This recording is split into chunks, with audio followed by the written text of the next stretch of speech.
한반도 정세 중요합니다. 짚어보겠습니다. 한미연합훈련 지금 진행 중이죠? 네네. 사전훈련이 15일부터 시작되었다고 합니다. 네. 그리고 21일부터 후반기 연례 네. 연합군사훈련이 시작됐는데 규모가 역대급이라고 하던데요? 네, 지금 이제 을지 자유의 방패라는 이름으로 해서 8월에 보통 한미연합훈련이 이제 진행이 됩니다. 이번에는 21일부터 31일까지 본 훈련이 진행이 되고요. 1부, 2부로 나누어서 1부는 뭐 방어훈련, 2부는 반격훈련이 이제 실시가 됩니다. 근데 이제 좀 역대급이다 이런 얘기가 나오는 이유가요. 첫 번째는 한미가 30여 건의 연합 야외 기동훈련을 실시한다고 했어요. 그래서 실제 한국과 미국의 전력들이 기동훈련을 하겠다는 거죠. 근데 이게 작년 같은 시기에 같은 훈련과 비교를 해보면 작년에는 13건의 기동훈련을 진행을 했고요. 올 초만 하더라도 이제 25건을 진행을 했습니다. 네. 그러니까 지금 이전에 늘렸네요. 있었던 한미연합훈련보다 더 많은 실기동훈련을 진행을 하겠다는 겁니다. 두 번째는 이 훈련에 참여하는 그 군인이라고 해야 되나요? 요게 한국의 육해공군이랑 주한미군, 미 해병대뿐만 아니라 미 본토의 우주군이 사상 처음으로 연합훈련에 참여합니다. 우주군이 네. 그 우주군은 왜 오는 거예요?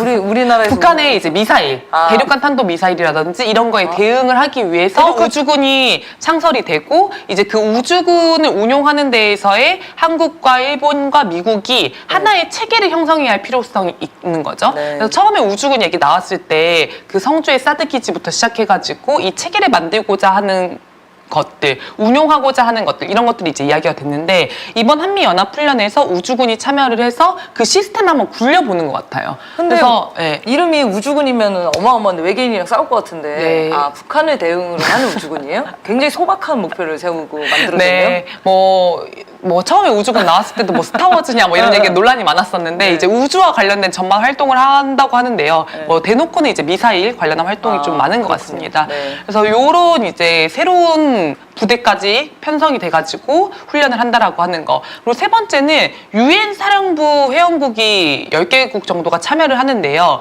이 유엔사 회원국들이 참여한다는 게 공식 발표문에 적시된 건 이번이 처음이라고 합니다. 또 유엔사군요. 네, 그래서 유엔사를 지금 공공연한 이 한미일 군사동맹과 동아시아 전략의 핵심 축으로 만들고자 하는 공식적인 움직임이 시작되고 있습니다. 미국이 그래서 부담은 진짜 부담스러운가 봐요. 유엔사를 계속 데려와서 이 공식 훈련까지 명의를 쓰는 거 보면은 네, 일단 뭐 두 가지 축이 있는 것 같은데요. 하나는 미국이 한반도에서의 긴장 고조와 이 전쟁 위기 고조에서 물러설 의사가 없다라고 하는 것을 분명히 하고 있는 것 같습니다. 긴장과 이 정세 위기를 더 접경으로 몰고 가겠다라고 하는 의도가 있어 보이고요. 또 하나는 이제 미국 혼자서 상대해야 하는 그런 어떤 정치적 부담에서 벗어나서 유엔사라고 하는 기구에 정확한 역할을 주고자 하는 이런 움직임이 있는 것 같습니다. 네, 알겠습니다. 그래서 네, 저희가 이제 한미연합 훈련하면 이 정세가 악화된다 이런 얘기를 계속 하고 있는데요. 특히 아까 말했던 반격 훈련에 그 내용이 실제 그렇습니다. 북한으로 진격해서 들어가서 군사적으로 점령을 해서 안정화를 이루겠다라고 하는 게 반격 훈련 내용의 핵심이에요. 그래서 여기 훈련 내용에는 북한을 선제 공격하는 훈련, 그다음에 북한의 지도부를 참수하는 이른바 참수작전, 제거훈련이 들어가 있습니다. 그렇기 때문에 이 훈련 자체가 연례적이고 방어적이다 이렇게 표현할 수가 없고요. 훈련을 실시하는 것만으로도 한반도에는 심각한 정세 위기가 고조되고 있다는 거죠. 네. 거기에 이제 북한이 사사건건 다 네. 대응하겠다고 이미 예전부터 발표를 하고 그렇게 대응을 해오기 때문에 이 훈련 기간이 전쟁의 도화선이 될 수도 있는 그런 상황인 거죠. 그리고 실제 그 김정은 국무위원장이 8월 그 초에 3일에 걸쳐서 군수공장을 시찰을 했습니다. 그래서 이제 군수 물자를 잘 생산할 수 있게 거기에 차질이 없게 독려하는 이런 모습이 있었고요. 8월 9일에는 조선노동당 중앙군사위원회가 열렸습니다.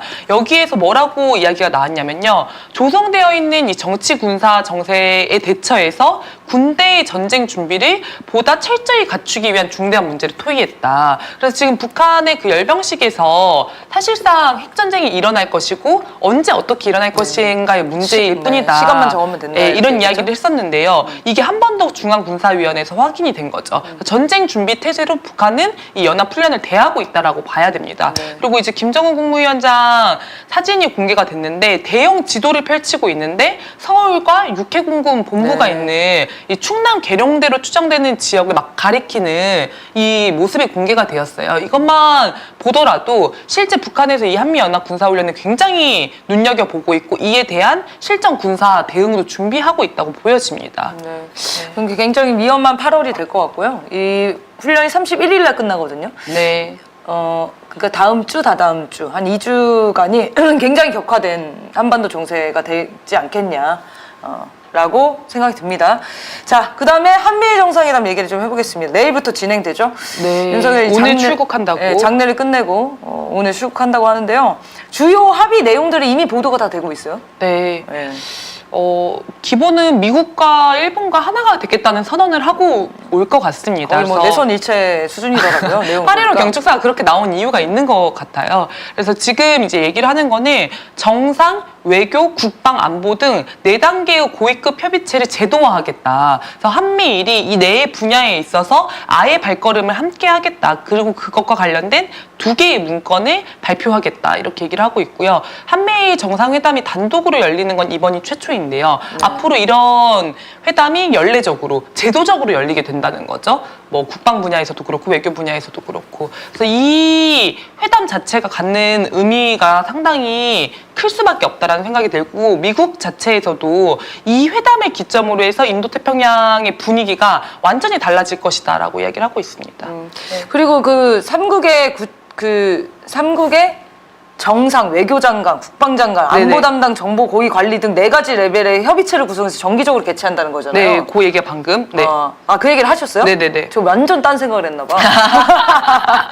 그래서 이게 정례화되면은 사실상 미국의 계획이 삼국이 모두 그 미국의 계획 하에서 움직여야 되는 상황이 되는 거잖아요. 네, 이게 왜 위험하냐면요. 사실 일본과 우리는 군사 동맹도 아니잖아요. 그리고 국가적 이익이라고 하는 것이 전혀 일치하지가 않아요. 네네. 미국과도 그러니까. 마찬가지죠. 미국의 국가적 이익과 한국의 국가적 이익이 일치하지 않지 않습니까? 네. 근데 이거를 오로지 미국의 어떤 군사 패권, 외교 패권, 그다음에 뭐 전 세계적 패권을 위해서 미국 중심으로 재편이 되는 거예요. 네. 그런데다가 미국이 그러면 그 재편되는 질서 속에서 미국 다음으로 누구를 내세우고 있느냐. 모두 아시다시피 일본 아닙니까?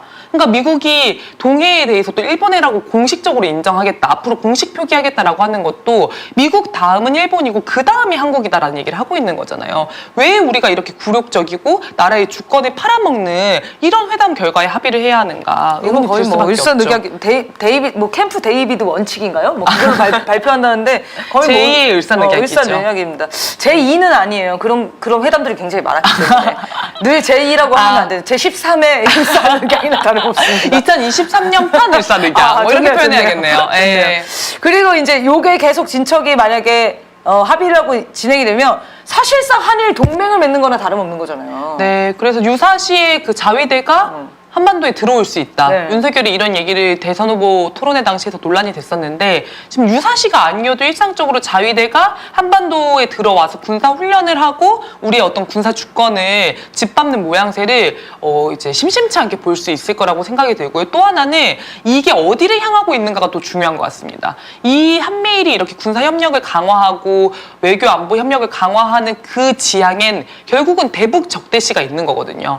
북한을 적대시하고 북한을 겨냥하는 움직임이라고 노골적으로 이야기를 하고 있어요. 좀 흥미로운 거는 중국을 겨냥한 건 아니다.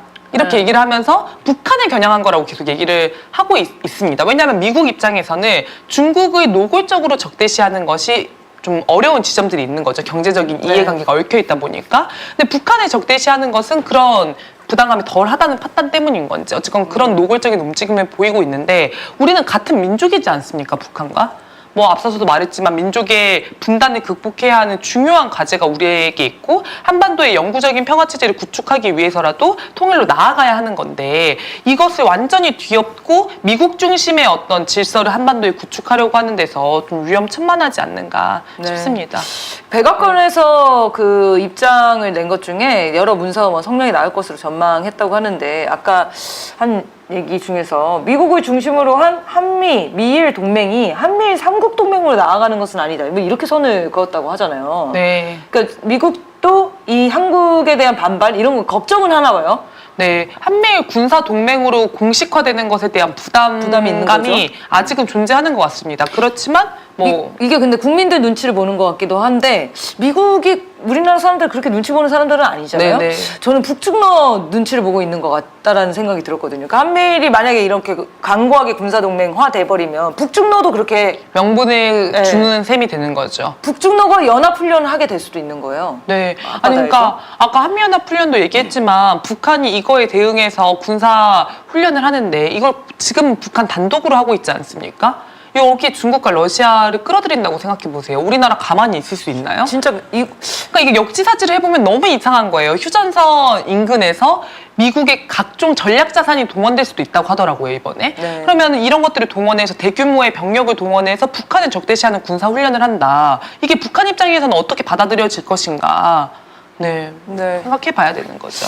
야, 이건 진짜 한반도를 기준으로 전 세계 강대국들이 충돌하는 상황이 돼버렸어요. 근데 네. 왜 하필 이럴 때 대통령이 윤석열인지. 윤석열이 아니었으면 북중러 한미 이렇게 묶이지도 않았을 가능성도 있습니다. 네. 그리고 네. 이 한미일 회담이 끝나고 나서요, 연속해서 미국의 고위 장성들이 연쇄 방한을 한다고 합니다. 인도태평양 사령관부터 이 핵무기를 관할하는 미 전략 사령관, 이런 사람들이 계속 와서 윤석열도 만나고 군 수뇌부와 면담을 가질 거라고 해요. 네. 그래서 지금 이런 행보들은 이 미국과의 군사적 협력을 계속 강화하는 모양새, 한반도에서 군사적 충돌을 계속 높이는 모양새로 나아가고 있지 않은가. 그래서 퇴진이 평화다 이런 얘기 저희가 매주 외치고 있는데 정말 중요한 시기에 접어든 것 같습니다. 네. 내일 정상회담이 시작되고 끝날 때까지 어마어마한 문건들이 나오겠네요. 네. 네. 앞으로 저희가 늘 강조하지만 윤석열이 맺은 모든 외교 상황은 저희 국민들이 다 중단시킬 겁니다. 그래서 미국과 일본에 경고를 하는데요. 어떤 합의도 맺지 마십시오. 어차피 무력화됩니다. 네, 이거 알아주셨으면 좋겠고요.